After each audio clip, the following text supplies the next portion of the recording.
doing here, Katherine? We're tracking a high-value target. The ghost is a black hat terrorist. Deliver the mark to us alive, you get your life back. We have a big problem. There isn't a country in the Western Hemisphere that doesn't have a bounty in the ghost's head. Are you telling me that plane is full of killers? Rough night?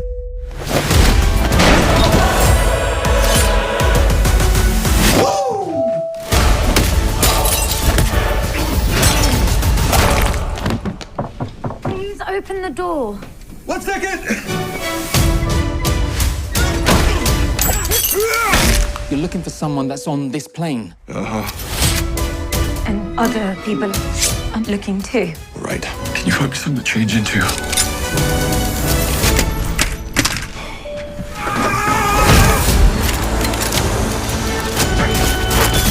Who hired you? You're not even sober. Getting way closer than I'd like to be. If I bring you ghost in alive, I'm free. What the hell are you doing? I was trying to help you.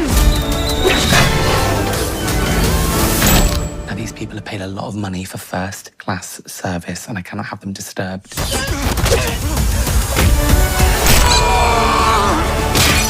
Stop! Please!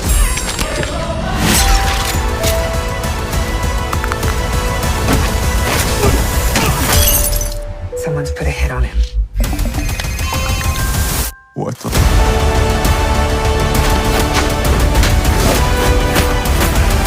Start going through the luggage. There must be something we can use as weapons. Oh, yeah. The security of millions is at stake.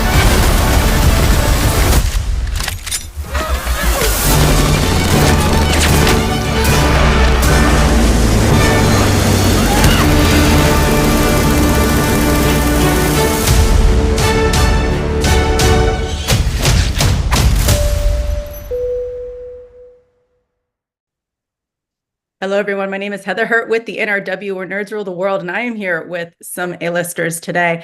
Josh Hartnett, who plays Lucas Reyes, Katee Sackhoff, and I was going to make a Bo-Katan joke, but I know I can't. Who plays Katherine Brunt, and James Madigan, the director of the upcoming film Fight or Flight. How are you guys doing today? Great. Hi. Yeah, fantastic. Good to see you.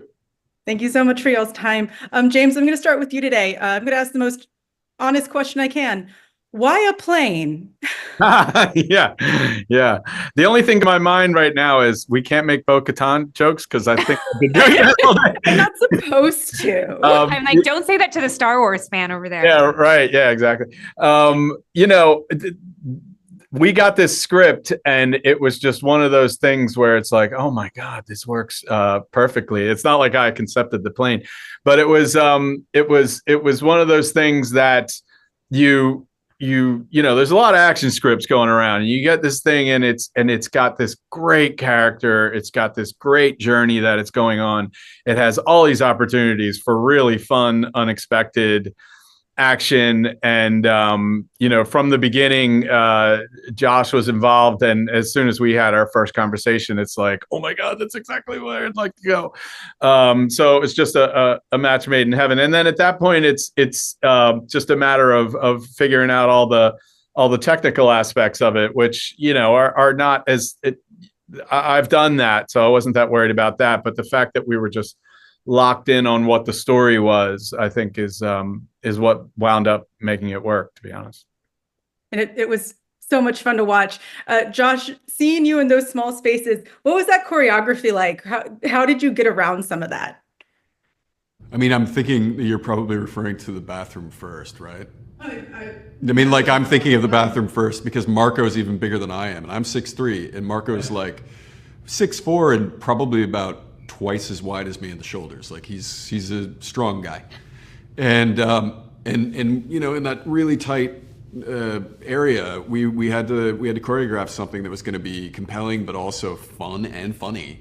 And I think what we realized, I think, on the first couple of days of rehearsals is that like necessity is the mother of invention, and like you by limiting yourself, you've created this whole way of creating a new sort of visual fight choreography style. And so even though there weren't, especially in that sequence, there wasn't that much movement, it felt very kinetic and it felt very real, and you could feel the punches.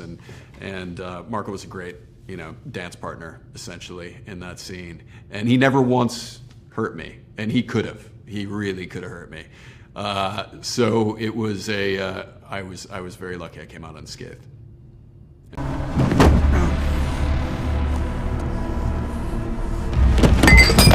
Whoa, I got it.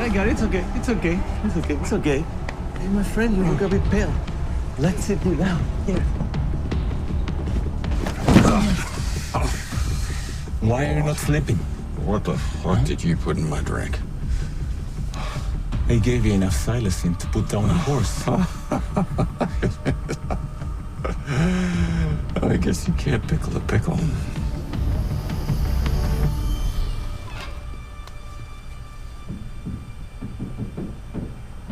I guess that's your butt luck.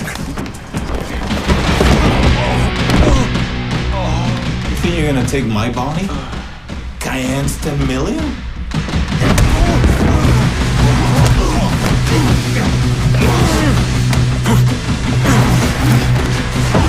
What bounty?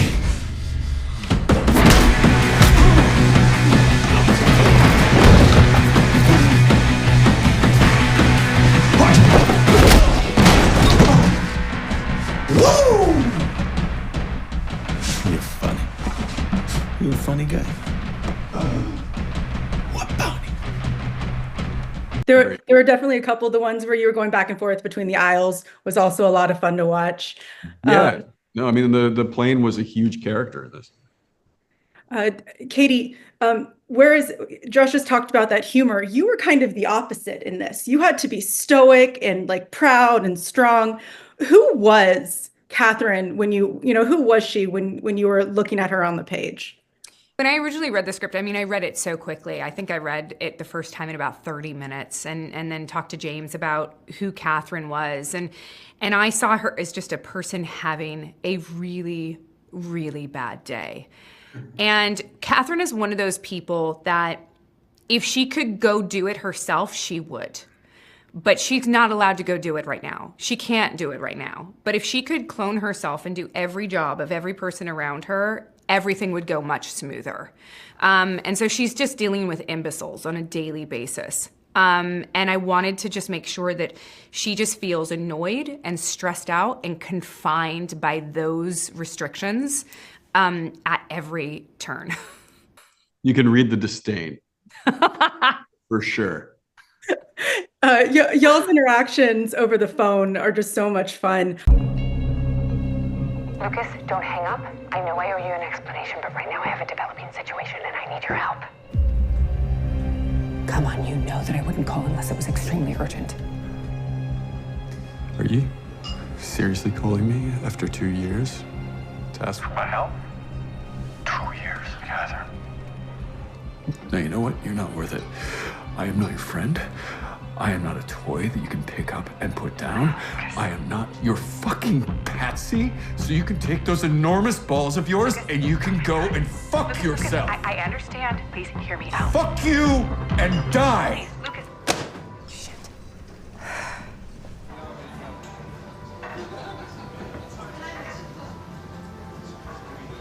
Wrong number. Don't answer that. Hello, how may I help you? Hi, May, is it? Would you pass the phone to the roguishly handsome blonde at the end of the bar, please? Hello? Come on, May. I know he's there. No. No. It's the last place I can drink in peace.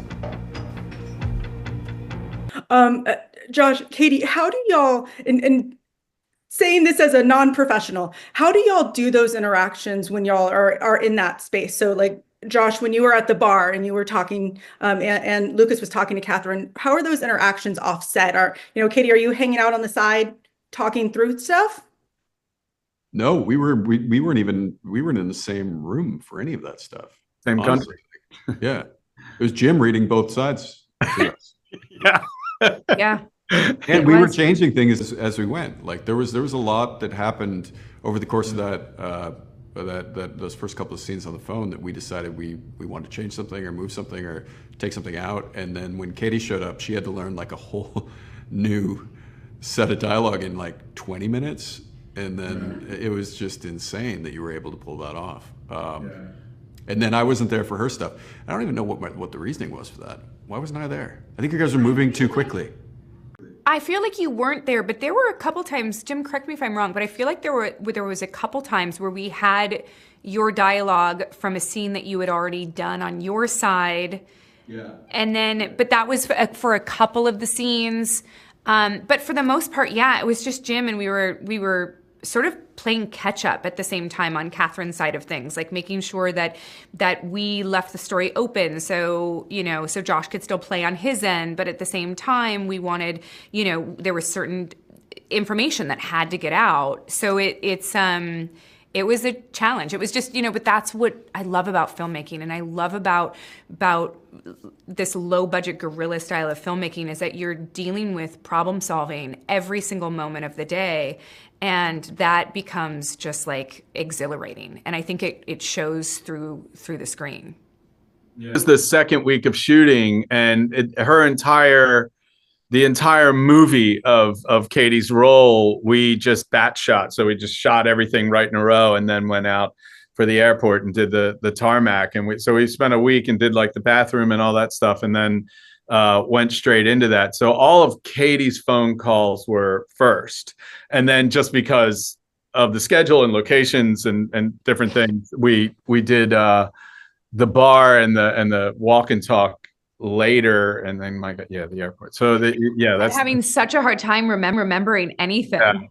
Yeah, it was crazy. In the airport, they would only allow like 5 people in. So all the extras are the crew. Like that's right. I mean, not in the main part because that's like the public area, but when he's at the gate, it was a little sparse. Yeah. So with that being said, then James, Josh, when y'all are doing these high intensity scenes, one right after another, what is that pressure like? Do y'all have to like take a breath, or do y'all just jump right in? James, I'll start with you from the directing side. You get these things, you map them out in a very, very specific way because you want to make sure it really always is keeping the narrative and the story and keeping it exciting. So you lay it out as best you can, and you would love to be able to build in breaks and time to really finesse it and get it right. But it's kind of not really how a movie works. So you just hope that the person that has to play that role can do it. And it almost never is the case that you get that, just the limits of a human being. But Josh was able to do everything. And I'll tell you, it's not because he was getting breaks, because he would have to be shooting one scene and then it's like, tomorrow we're doing 2 other things and we've just worked them out. So he would be practicing that out on the stage while in between takes. I mean, it was relentless. He had to kind of go round the clock. And sometimes you get to a point where you kind of get it and it's like, it's good enough, let's move on. But Josh was always like, let's get it. So, I mean, that's why we have what we have, to be honest. Well, I mean, like that's very kind of you to say, but we have what we have because of your tenacity, really. Like you weren't going to give up any of the things that were absolutely essential to the film, and there were times that we were asked to give up things that were going to be essential. And I love it when it feels like the house is on fire and we have like 7 minutes to save the cats or the kids, and we decide we're going to do both. And I like I like to be in that realm just generally in my life, and I think that I think that's diagnosable as ADHD, but I don't know. But it went in this situation. It felt like a lot of fun for me, even though we were stressed. But it was good stress. It was good stress. And at the end of the day, even though you were, I think, Jim, like you were so worried, I felt like we got enough. Like I really did. I was getting more and more satisfied. I was pissed with you at times. Like, why can't we just have more time? But generally, I was watching what was happening with everybody, and it felt magic. It felt like magic. I think the pressure helped in a way. That is absolutely wonderful. Thank you guys so much. The movie is so much fun. Fight or Flight is available in theaters on May 9th. Thank you guys, and you have a wonderful day. Thanks, you too. Thank you. Hello? Sir?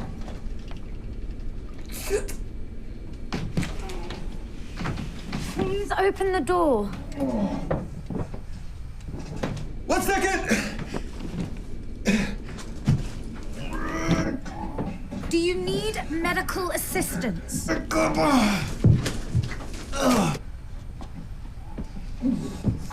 Sir, as a matter of protocol, I'm demanding you open the door. Just a minute.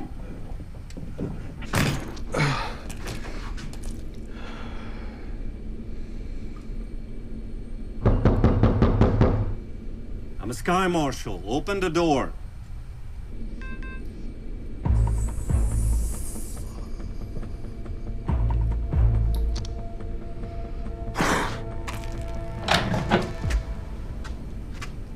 I've been airsick.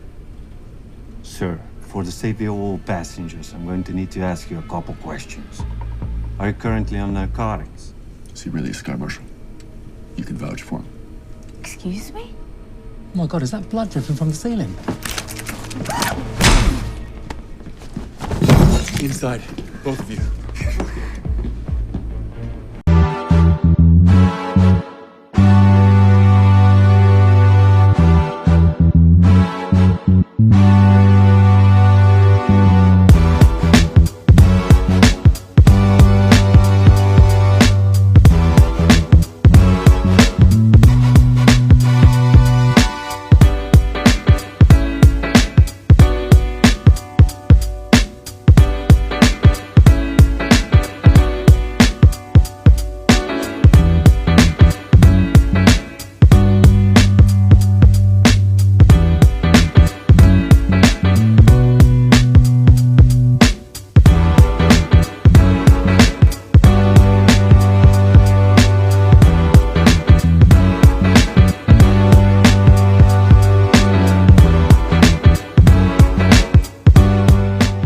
Nerds rule the world. Pleasure chatting with you. Love to all my nerds who rule the world. Nerds rule the world. Yes, we do. Thanks. Nerds rule the world. Thank you. I love the nerds ruling the world, so more power to you. Patrick, what up, man? And yes, they do. Nerds rule the world, kid. Yes, know what sir. I'm one Thank of you. Awesome. Kuya P, nerds rule the world. Hello. Yes, they do. Yes! Oh, Nerds rule the world. I got. It's in the title of your show, like Nerds Rule the World. Like, I want more black weirdos on screen, and I don't feel like we ever get to see that very much. Thank you so much. Nerds do rule the world. Yes. Thank you. Thank you, nerds rule. Love it. Hello, Sarah. Hello, Julian. Yes, Rock on. I love it. Thank you so much. It's good to see you. I love Nerds Rule the World. But yeah, there's a heavy nerd component, man. Yeah. And at the end of the day, if you ask me, nerds rule the world. So absolutely. And you're right. Nerds do rule the world. We're just the best. Yes. Thank you, ladies. Thanks so much. Yes. Thank you, guys. Bye. It's your boy Kuya P. Nerds rule the world. Thank you so much, guys. I appreciate you. do. They rule the world all right. Yes. Take care, Tony. Thank you, guys.